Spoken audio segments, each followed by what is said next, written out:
प्यारे भाई बहनों, यशोदा रो रो के आंख लाल करे आंगन में पड़ी है। नंद बाबा भी रो रो के आंखें लाल करे हैं। करे क्यों हैं? करे इसलिए है, कथा के प्रेमी सज्जनों, मथुरा के राजा कंस ने खबर भिजवाई थी, कहा था सुनो नंद बाबा, तुम्हारे घर में जो लाला है वो मुझे सूचना मिली है, वही हमारा काल है। और तुम गोकुल छोड़ गए, बहुत अच्छा किया, न मैं तुम्हें जिंदा गोकुल में मरवा देता। अब तो तुम वृंदावन चले गए, उस जगह हम जा नहीं पाएंगे, क्योंकि उस जगह पर मैं जाऊंगा तो मेरा अंती हो जाएगा, क्योंकि मुझे अश्राप लगा है, उस जगह हम नहीं जाएंगे। अब तुम अगर कुशल मंगल में जीना चाहते हो तो हमें 1 करोड़ नील कमल चाहिए कल 8 बजे। अगर नहीं आए तो मैं तुम्हें पकड़वा कर जेल में बंद कर दूंगा। ऐसी हालत पत्र में देख करके यशोदा रो रो के आंखें लाल। और भगवान ने गैया बछड़ा बांधकर मैया से कहा, मैया तू रो क्यों रही है? आज तक तू कभी नहीं रोई मैया, आज क्यों रो रही है? भगवान नहीं कुछ खा रहे न कुछ पी रहे, अपनी मैया को छुपा लिया और छुपा कर कहा, माता मुझे तो बता क्या बात हो गई है, क्यों रो रही है मैया? तो मैया ने बता दिया, कहा लाला अरे खबर पठवाई, लाला कन्हैया कंस ने बहुत बुरी खबर भिजवाई है। अरे खबर पठवाई राजा कंस खबर पठवाई।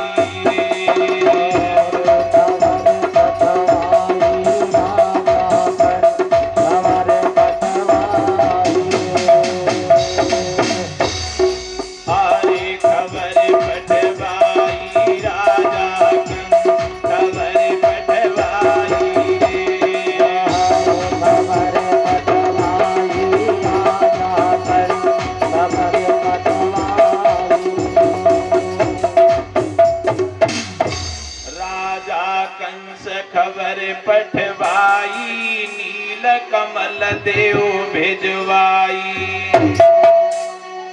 और कल कमल फूल नहीं आए तो जिंदा अरे दिए मरवाई राजा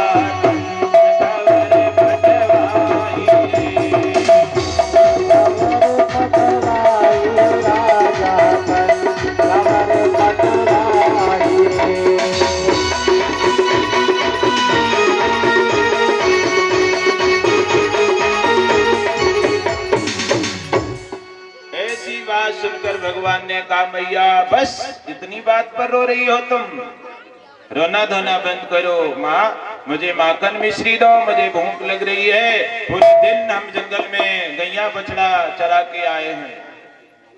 अब मैया चुप नहीं हो रही। भगवान ने छुपा कर माखन मिश्री खाया, और माखन मिश्री खाने के बाद प्रातः काल ही अपने सखाओं को साथ लेकर यमुना पर गेंद का खेल प्रारंभ कर दिया। कथा के प्रेमी सज्जनों, अब भगवान कह रहे हैं मन में, ये भी कंस ने अच्छा किया है। जो जो कंस करता है वो मेरे लिए अच्छा करता है।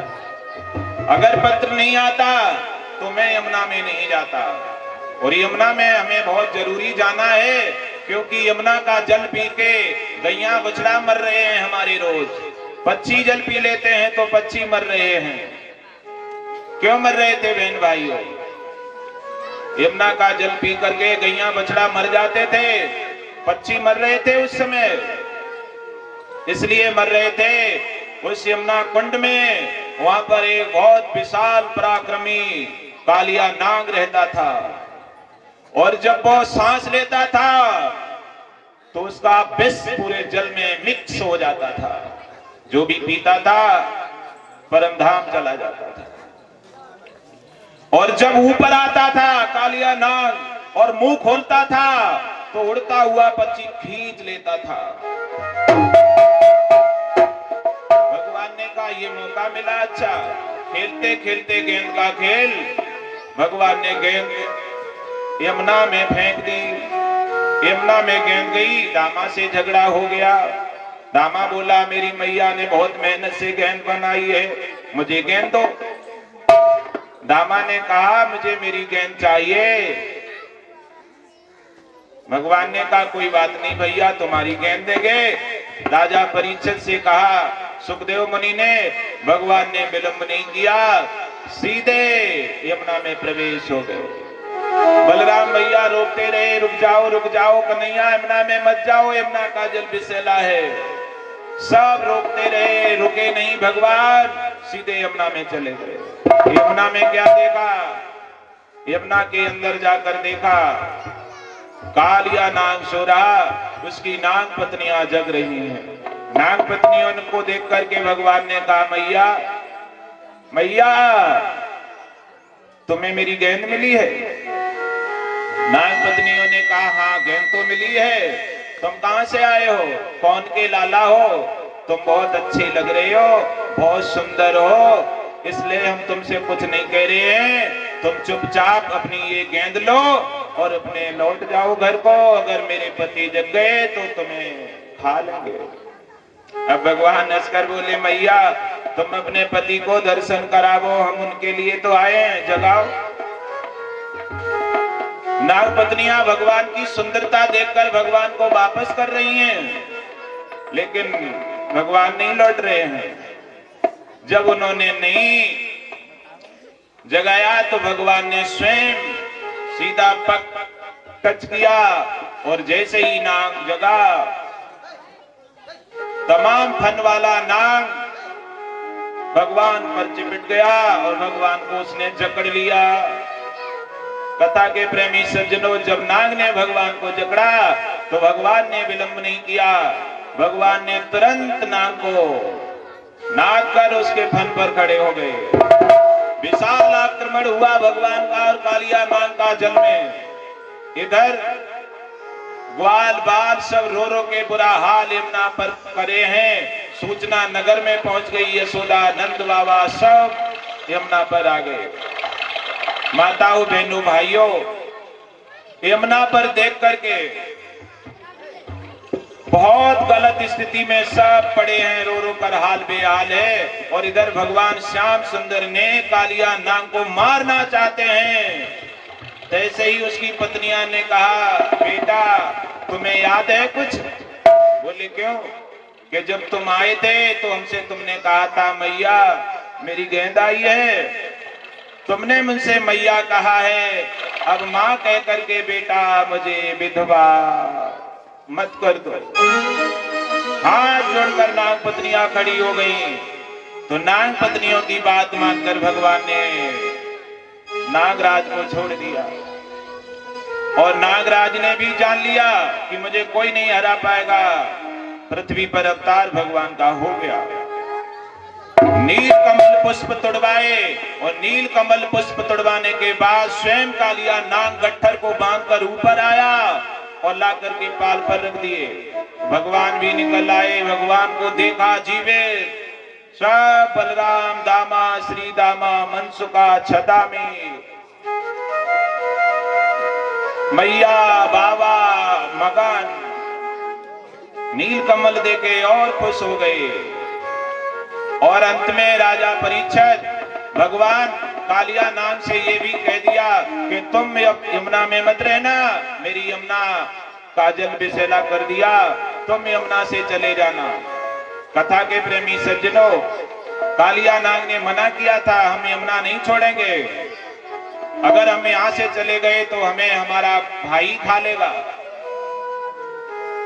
तुम्हारा भाई? हाँ मेरा भाई मेरा शत्रु बन गया है।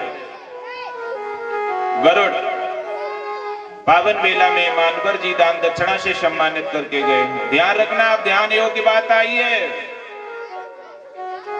कालिया नाग काली दह में यमुना के किनारे क्यों जाकर छिप गया था? कश्यप मुनि की दो पत्नी थी, बिंता और कद्रु। एक से नाग हुए थे, एक के गरुड़ थे। बिंता के गरुड़ थे। गरुड़ रोज एक नाग को खा लेते थे, रोज एक नाग को खा लेते थे। एक दिन गरुड़ ने आकर अपनी मां से कहा प्रमाण ये देगी ये बात, कोई बात गोपनीय हो तो कभी बतानी नहीं चाहिए बाहर के व्यक्ति को। गरुड़ ने आकर कहा अपनी मैया से चुपचाप कि माता, आज हम वृंदावन गए थे और वृंदावन में हमने एक कुंड पर जाकर के मछली को खा लिया।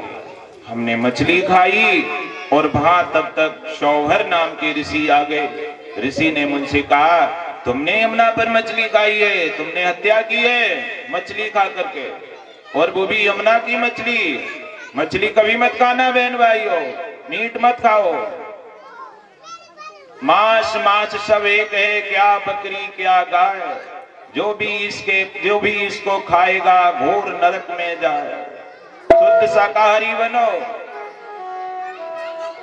मैया मैंने मछली खाई तो शौवर ऋषि ने मुझसे कहा तुमने मछली खाई है, मैं तुम्हें श्राप देते हैं, तुम दोबारा इस कुंड पर आए तो मर जाओगे।